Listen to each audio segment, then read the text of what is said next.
아마 이 이야기를 듣고 계신 분들 중에도 결혼 생활 속에서 도대체 왜 싸웠는지 기억조차 안 나는 다툼을 경험해 보신 분들이 많을 겁니다. 우리 부부도 다르지 않았습니다.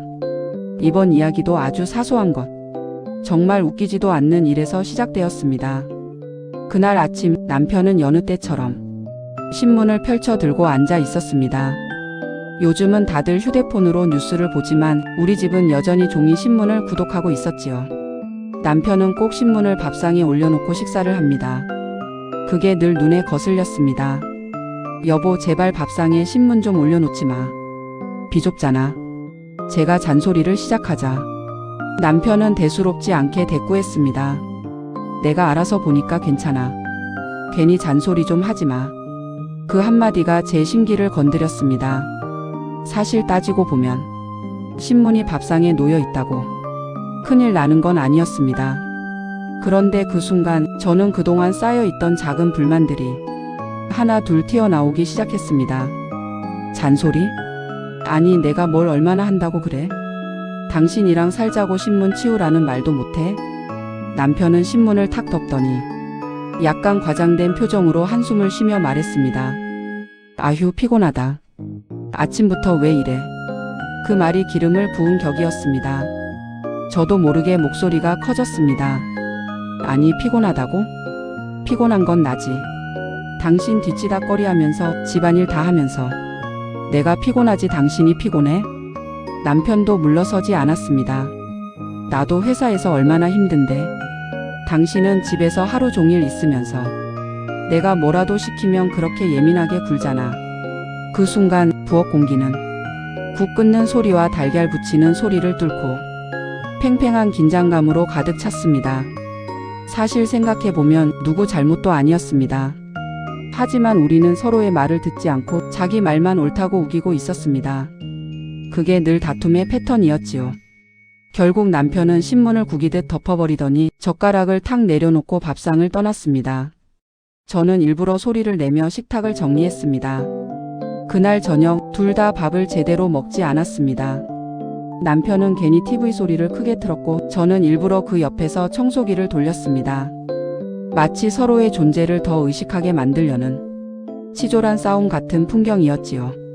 그런데 이 모든 상황이 조금 시간이 흐른 뒤 떠올려 보면 그저 코미디 한 장면 같았습니다. 왜냐하면 결국 다툼의 시작이 신문 한 장 때문이었으니까요. 다음날 아침 집안은 유난히 고요했습니다. 평소 같으면 제가 먼저 커피를 내리고 남편이 느릿느릿 신문을 가져오는 게 일상이었는데 그날은 제가 커피포트를 일부러 늦게 켜두었습니다. 남편 역시 신문을 챙기긴 했지만 굳이 제 앞에 앉지 않고 식탁 끝머리에 걸터 앉았습니다. 마치 같은 집에 살지만 서로 투명 인간이 된 것 같았지요. 말은 하지 않았지만 그 침묵 속에는 내가 먼저 사과해라 하는 마음이 서로 가득 담겨 있었습니다. 그날 점심 무렵 저는 남편의 점심상을 일부러 평소보다 간단하게 차렸습니다. 된장찌개, 김치, 계란 후라이. 평소엔 고기나 생선을 꼭 곁들이는데 이번엔 딱 3가지. 남편은 식탁에 앉자마자 눈치를 챘는지 괜히 계란 후라이를 젓가락으로 툭툭 건드리더니 툭 던지듯 말했습니다. 계란이 너무 익었네. 노른자가 반숙이 좋아. 평소 같으면 그냥 웃고 넘길 말인데 그날따라 저는 대꾸도 하지 않았습니다. 그러자 남편은 혼잣말처럼 중얼거렸습니다. 이럴 거면 그냥 라면 끓여 먹지. 결국 저는 그 자리에서 벌떡 일어나 그럼 라면 끓여 먹어 하고 외치고 말았습니다. 남편은 당황했는지 내가 그냥 그렇다고 한 거지 뭘 그렇게 버럭해? 라며 슬쩍 눈치를 보더군요.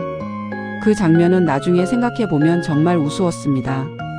두 사람 다 화해하고 싶었지만 끝까지 자존심만 내세우고 있었던 것이었지요.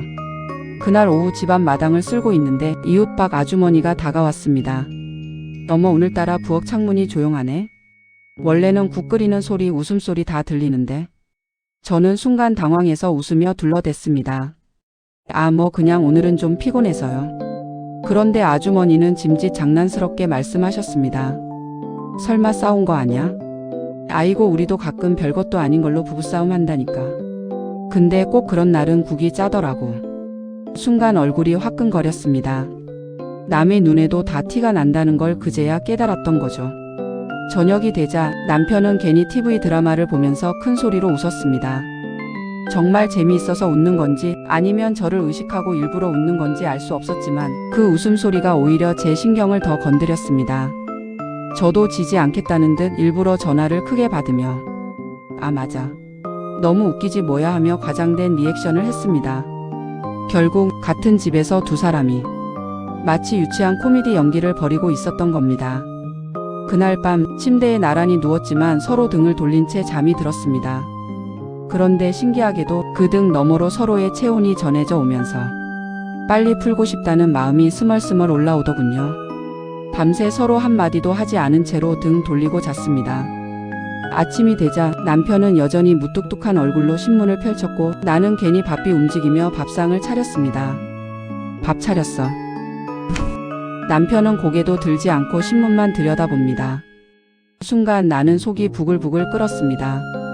아니 잘못한 건 저 사람인데 왜 내가 눈치를 봐야 해? 화는 났지만 남편을 위해 차린 밥상이었는데 너무 서운했습니다. 겨우 밥상에 앉은 저희 둘은 아무 말이 없이 밥만 먹었습니다. 나는 괜히 된장국에 소금을 더 넣었다가 짜다고 얼굴을 찡그렸고 남편은 일부러 된장국만 몇 숟가락 더 떠먹으며 난 괜찮은데라고 툭 내뱉더군요. 그 한마디가 꼭 내가 예민한 거다라고 말하는 듯해서 속이 더 상했습니다. 아, 이 사람 정말 밉다. 그런 서운한 마음과 동시에 어이없는 웃음이 나올 것 같았습니다. 결혼 30년, 이런 풍경은 이제 거의 정기 행사처럼 반복되니 말입니다. 그런데 갑자기 TV 뉴스에서 들려오는 소리에 남편이 키득 웃음을 터뜨렸습니다. 앵커가 긴장된 목소리로 기상 상황을 전하며 오늘은 전국에 큰 바람이 불겠습니다 라고 말하는 순간 화면에는 마트에서 비닐봉지를 머리에 쓰고 달려가는 시민이 잡힌 것입니다. 남편이 푹 웃음을 터뜨리자 나도 모르게 같이 웃어버렸습니다. 웃음은 곧장 침묵의 벽을 조금 허물었습니다. 하지만 웃음이 잦아들자 다시 뻘쭘해졌습니다. 나는 마지못해 한마디를 던졌죠. 그래도 어제는 당신이 먼저 사과했어야지. 내가 뭘 그렇게 잘못했는데? 당신이 뭐라고 했는지 기억 안 나? 그러자 남편이 잠시 머뭇거리다가 고개를 긁적였습니다. 사실 나도 조금 심했지. 그냥 피곤해서 괜히 짜증낸 거야. 그 말을 듣자마자 마음속에 맺혀있던 응어리가 조금 풀렸습니다. 우리 또래 부부는 큰 선물이나 영화 같은 화려한 화해는 없어요. 대신 아주 사소한 행동 하나, 미안하다는 말 한마디가 모든 걸 풀어내는 열쇠가 되기도 합니다. 남편이 밥 다 먹고 그릇을 싱크대에 가져다 놓는 순간 나는 그게 사과보다 더 큰 화해의 신호처럼 느껴졌습니다. 30년간 살다 보니 말보다 행동이 더 확실한 언어가 되어버린 것입니다. 오후가 되자 우리는 함께 시장에 갔습니다. 나는 일부러 남편이 좋아하는 꽈리고추를 사서 장바구니에 넣었어요. 남편은 슬쩍 내 손에서 장바구니를 받아 들더군요. 그 순간 우리는 아무 말도 하지 않았지만 이미 충분히 화해했다는 걸 서로 알고 있었습니다. 시장에서 장을 보고 돌아오는 길 남편은 묵묵히 장바구니를 들고 앞서 걸었습니다. 나는 괜히 뒤에서 한 발자국 떨어져 따라가며 생각했죠. 참 저 사람. 미워도 내 사람이고 얄밉다가도 고마운 사람이지. 햇볕이 따뜻하게 내리쬐던 그날 우리의 마음도 조금씩 풀려나가고 있었습니다. 집에 돌아오자 남편은 TV 앞에 털썩 앉았습니다.